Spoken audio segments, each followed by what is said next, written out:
शास्त्रार्थ क्या होता है? शास्त्र नॉर्मली वर्ड आपने सुना होगा। पुराने टाइम पर ऋषि मुनियों के अलग अलग संप्रदाय होते थे, अलग अलग आश्रम होते थे। तो हर व्यक्ति की अपनी ऑब्जर्वेशन होती थी किसी चीज को लेके, शास्त्र को लेके, ग्रंथों को लेके, वेदों को लेके, उपवेदों को लेके, उपनिषद को लेके। तो उसके लिए कल्चर के अनुसार उसको वो डिकोड करते थे। फिर उनको बिठाया जाता था, आपस में बैठते थे, साल में 2 साल में 5 साल में एक बार इकट्ठे होते थे। तो वहां पे वो उस पर्टिकुलर एक टॉपिक को उठाया जाता था, उसको डिस्कस किया जाता था। तो अगर संधि विच्छेद करें शास्त्रार्थ शब्द का, उसका मतलब होता है शास्त्रों का अर्थ। मेरे को शास्त्र किसी और प्रकार से दिख रहा है, आपको किसी और प्रकार से दिख रहा है, तीसरे को किसी और प्रकार से दिख रहा है।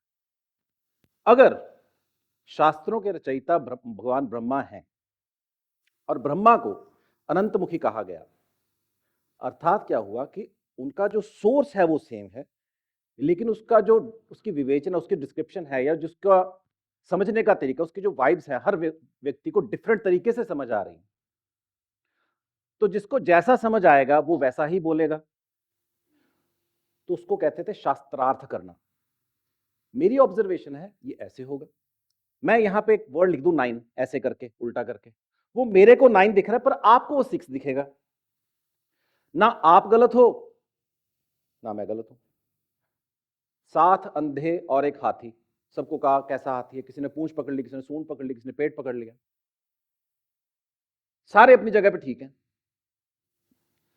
तो एस्ट्रोलॉजी हो, न्यूमरोलॉजी हो, वास्तु हो, कुछ भी हो, या आपकी अकेली न्यूमरोलॉजी में ही अपना कोई सिस्टम हो जो आपने कभी अडॉप्ट किया हो, आपने पढ़ा हो, आपने शेल्डन पढ़ा हो, पाइथागोरन पढ़ा हो, आपने वैदिक पढ़ा हो, आपने कबाला पढ़ा हो, आपने चाइनीज पढ़ा हो, आपने कुछ भी पढ़ा हो, आप गलत नहीं हो। आपकी अपनी ऑब्जर्वेशन है, आपकी अपनी फ्रीक्वेंसीज हैं, आप उस फ्रीक्वेंसी को टैप कर रहे हो और उसको एग्जीक्यूट कर रहे हो। तो आप में से कोई गलत नहीं है। तो जो हम इस क्लास में करते हैं, मैं अपनी ऑब्जर्वेशन दे रहा हूं, आप अपनी ऑब्जर्वेशन दे सकते हो, पर पहले मेरी ऑब्जर्वेशन कंप्लीट होने दीजिएगा। उसके बाद आपको चीजें समझ आएंगी हम किस तल पे चल रहे हैं और इसके रिजल्ट कैसे आते हैं। और ट्रस्ट में, न्यूमरोलॉजी के जितने जल्दी रिजल्ट आते हैं उतने जल्दी रिजल्ट किसी भी चीज में नहीं आते, और लॉन्ग टर्म चलते हैं। कई चीजें हैं, कई रेमेडीज ऐसी होती है जो इंस्टेंट रिजल्ट देती हैं, वो तंत्र का पार्ट होती है, एस्ट्रोलॉजी की कई साइंसेज में वो यूज होता है, लेकिन वो थोड़ी फ्रैक्शन ऑफ सेकंड के लिए काम करती हैं, 2 दिन 4 दिन मैक्सिमम करते हैं, फिर वो बैक मार जाती हैं। न्यूमरोलॉजी में वो सस्टेनेबिलिटी लॉन्ग टर्म तक चलती है, बिकॉज हम डायरेक्ट फ्रीक्वेंसीज और वाइब्रेशंस के ऊपर काम करते हैं। तो ये काम करती है, और इसमें राइट और रॉन्ग नाम की कोई डेफिनेशन नहीं है, सब कुछ राइट होता है। Every action has a reaction, जो भी आप करोगे उसका रिजल्ट आएगा। आपका इंटेंट अच्छा होगा तो उसका रिजल्ट लॉन्ग टर्म में अच्छा आएगा, चाहे आपने गलत रेमेडी दे दी, गलत नाम निकाल दिया, तब भी उसका लॉन्ग टर्म अच्छा रिजल्ट आएगा, अगर आपका इंटेंट अच्छा है। फॉर एग्जाम्पल, आपसे एक चीज मैं पूछूंगा। एक माँ है, अपने बच्चे को लेकर बैठी है, सामने सांप आ गया, बच्चा उस सांप को पकड़ने जाता है, माँ बच्चे के 2 चपेड़ लगाती है, उसमें से गलत कौन है? माँ, बेटा के सांप? सिचुएशन। ना माँ गलत है, ना बेटा गलत है, ना सांप गलत है, वो सिचुएशन है। तो सिचुएशन बेस्ड चीजें होंगी सारी। तो जितनी भी आप कंसल्टेशंस करते हैं जो शास्त्रार्थ होने के बाद आपके अंदर से निकल के आएंगी, वो सिचुएशन बेस्ड होंगी, वो क्लास बेस्ड नहीं रहेंगी। उसके बाद आपकी अपनी वो ऑब्जर्वेशन तैयार होंगी, आप अपने अनुसार चीजों को बता पाओगे।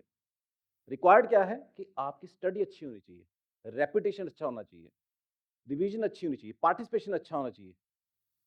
अगर आपने अपना पार्टिसिपेशन नहीं किया अपने ही साथ, मेरे साथ नहीं करना, क्लास के साथ नहीं करना, अपने ही साथ, अर्थात पढ़ा ही नहीं, तो आपकी ग्रोथ रुक जाएगी, वो आगे नहीं लेके जाएगी आपको। आपको ये लगेगा मेरे को ही सारा आता है।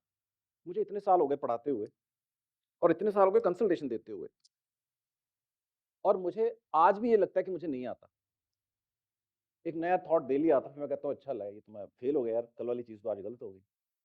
हमारी उम्र बढ़ रही है तो ज्ञान कम हो रहा है। तो आप में से गलत कोई नहीं, सारे बढ़िया हो। हम 4 दिनों में पूरे शास्त्रार्थ को एंजॉय करेंगे, ऑब्जर्वेशंस को एंजॉय करेंगे अपनी, और अडॉप्ट करिए कि जो आपको आता है वो आपको आता ही नहीं है, इस चीज को मान लीजिए। जिस दिन आप ये मान लोगे ना जो आपको आता है वो आपको आता ही नहीं है, फिर आपके पास वो आना शुरू आ जाएगा जो आपके पास आया ही नहीं है।